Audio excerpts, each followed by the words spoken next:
देश न्यूज की सारी खबरें आप तक। शास्त्री पार्क की जनता ने पार्षद के अग्रवाल के खिलाफ नाराजगी जताई साफ सफाई व्यवस्था को लेकर।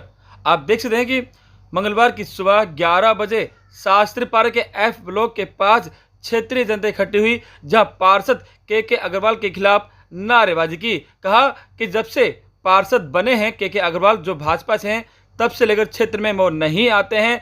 कूड़ा हर गलियों में पड़ा रहता है और जब बरसात होती है तो पानी भर जाता है, पार्षद नहीं आते हैं। जब पार्षद के पास जाते हैं तो पार्षद का कहना है कि इस क्षेत्र से वोट नहीं मिले, जिसके बाद जो क्षेत्रीय जनता है उनमें काफ़ी नाराजगी जताई। जहां आप सुने क्या कह रहे हैं क्षेत्रीय जनता पार्षद के अग्रवाल के खिलाफ। आप देखिए ना सर, निगम पार्षद को तो देखिए, ये जब से ये डब्बे रखे गए हैं कूड़े का अंबार लग गया है पूरे वार्ड के अंदर। पूरे वार्ड के अंदर ना तो इनका कूड़ा उठता और ये डब्बे भरे पड़े रहते हैं। और ये मेट्रो कंपनी एक भ्रष्टाचारी रूपी कंपनी है और इसमें भी एक बहुत बड़ा घोटाला किया है एमसीडी ने। एक तो हमारे पार्षद का पता नहीं कहाँ है, 1.5 साल से 2 साल से दिखाई नहीं दिए, मुंह में गुटखा भरे रहते हैं, किसी से ना बोलते हैं ना चलते। और सबसे बड़ी बात, दिखाई नहीं दे रहा। देख लीजिए आप क्या हालत है। ये डब्बे कब से कूड़ा नहीं उठा। बरसात के अंदर पानी भी भरा का क्या कारण था कि एमसीडी कहीं ना कहीं नाकामी छुपा रही अपनी? भाई साहब, पूरे आपने देखा होगा पूरी दिल्ली के अंदर पानी भरा हुआ है। सारी सफाई व्यवस्था अब एमसीडी के पास में है। भैया, इनका आखिरी साल चल रहा है तो ये लोग कुछ करते हैं नहीं, सिर्फ माल बटोरने में लगे हुए हैं। और भाजपा पार्षद गायब हैं और ये लगे हुए हैं कौन सी पार्टी में जाऊं और कहां पर चुनाव जीतूं।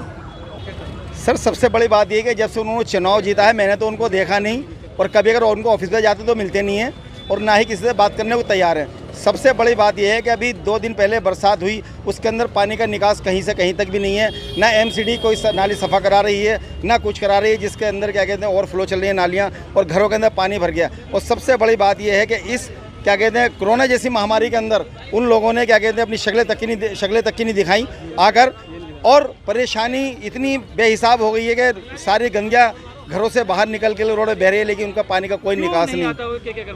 वो उन्होंने कहता आपने मुझे वोट नहीं दिया। अब अगर वोट नहीं दिया तो मैं पार्षद साहब से पूछना चाहता हूँ कि आप कौंसिलर कैसे बन गए। अब इसके अंदर जब एक इलाके का कौंसिलर बन जाता है तो उसके अंदर ये मायने बात नहीं रखती किसने वोट दिया किसने नहीं दिया।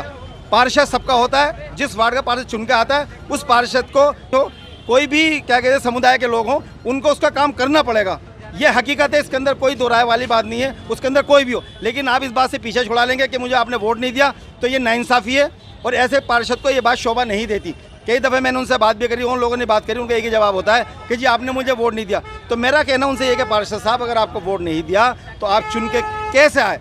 अच्छा चलिए, उनका काम करा दीजिए, जिन्होंने आपको वोट दिया है उन्हीं का काम करा दीजिए। अगर बात ये आती है कि चुनाव आपने हमारे को वोट नहीं दिया, तो मेरी उनसे रिक्वेस्ट है कि सर, यहाँ हर समुदाय के लोग रहते हैं, मिलजुल के रहते हैं, प्यार मोहब्बत से रहते हैं, कम से कम आप उनका काम कर दीजिए। चलिए, एक समुदाय विशेष को आप टारगेट बनाते हैं, उसका नहीं काम करना चाहते हैं, लेकिन जो दिगर लोग हैं उनका काम कीजिए आपसे। और आपसे रिक्वेस्ट है कम से कम अपने इलाके के अंदर आपके देखिए, ये आपका टाइम अब हो चुका है, टाइम खत्म हो चुका है आपका। आगे सोचें इस बात के लिए, तो वो बेफिक्र हो जाए कि कुछ नहीं होने वाला उनका, लेकिन कम से फिलहाल चंद दिनों के लिए कुछ काम ऐसा कर जाए कि लोग उनको याद रखें। चलिए, जाते जाते